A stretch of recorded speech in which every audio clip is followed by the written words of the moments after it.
Para chequear la condición que estaba en la letra B, nos pedían determinar si el límite cuando n va a infinito del error cuadrático medio de teta gorro, eso es 0.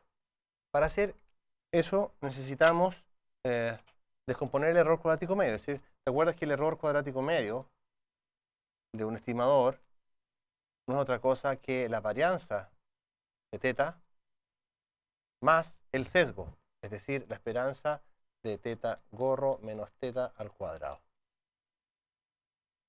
Entonces, eso significa que tenemos que calcular la esperanza de teta y la varianza de teta. La esperanza del estimador, ¿te recuerdas cuál es el estimador máximo verosímil?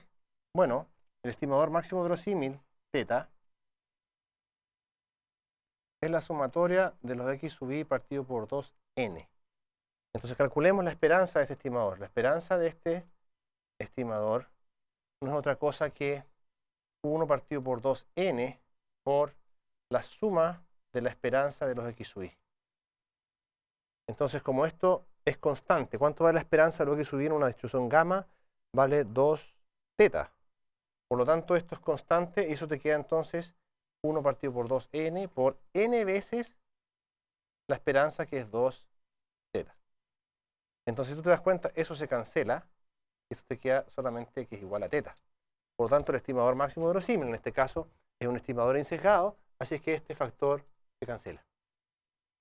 De la misma manera, calculamos la varianza del estimador máximo verosímil. ¿Y eso qué cosa es? Es la varianza de la suma de los x sub i partido por 2n. Y eso no es otra cosa que 1 partido por 4n por la suma de las varianzas de los x sub i. Pero si cada uno de los x sub i es una distribución gamma, tiene una distribución gamma, ¿cuál es la varianza de una distribución gamma? Alfa por beta al cuadrado. Entonces esto te queda 1 partido por 4n. Te recuerdo aquí que todos los x sub i tienen una distribución gamma con parámetros 2 y teta. Así que alfa por beta cuadrado significa, esto es n veces aquí, la varianza, significa 2 teta cuadrado. ¿Ok? Entonces aquí se cancela ese 2 con ese y queda un 2, se cancela ese n. Esto salió 4n cuadrado. Ahí, 4n cuadrado. Entonces te queda un n abajo. Te queda un n abajo y arriba no queda nada, o sea, te queda teta cuadrado partido por 2n. Ahí. Entonces, fíjate, calcular el estimador el error cuadrático medio del estimador es equivalente a la varianza en este caso. Por lo tanto, si queremos ver ese límite, tenemos que aplicar el límite de la varianza.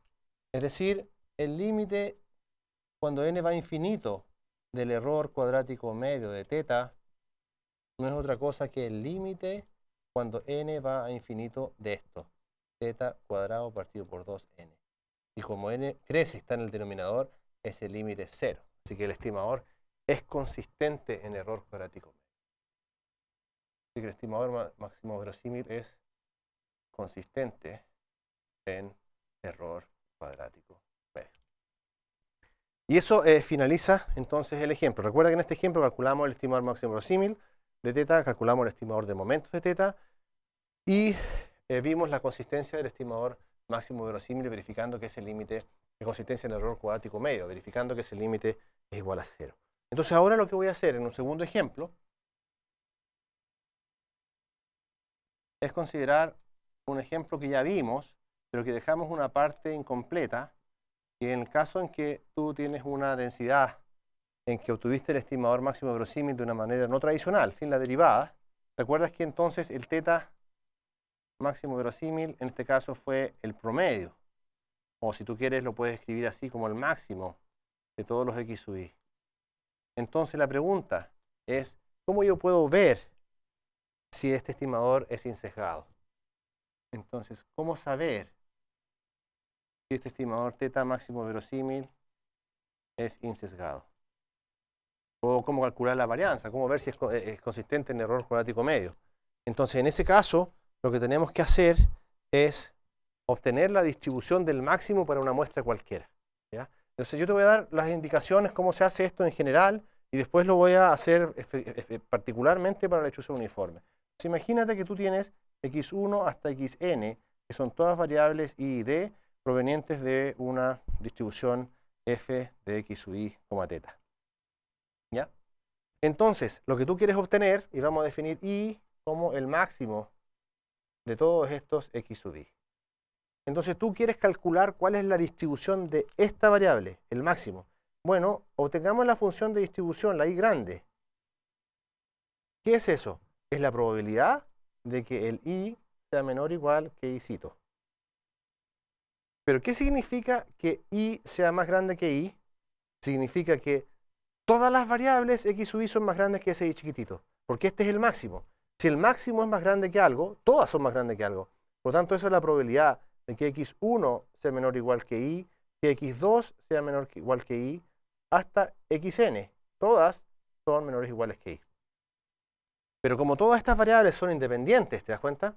Entonces la probabilidad de este producto, de esta probabilidad conjunta, se escribe como el producto de las densidades marginales. Así que esta es la probabilidad de que x1 sea menor o igual que i, o la probabilidad de que x2 sea menor o igual que i, o la probabilidad, todo multiplicado, de que xn sea menor o igual que i. ¿Ok? Pero eso no es otra cosa que la función de distribución de x, ¿te das cuenta? Evaluada en i, n veces, porque todas son idénticamente distribuidas. Entonces aquí lo que hicimos fue obtener la función de distribución de i como función de la distribución x. Y para obtener la densidad lo que vamos a hacer es derivar acá.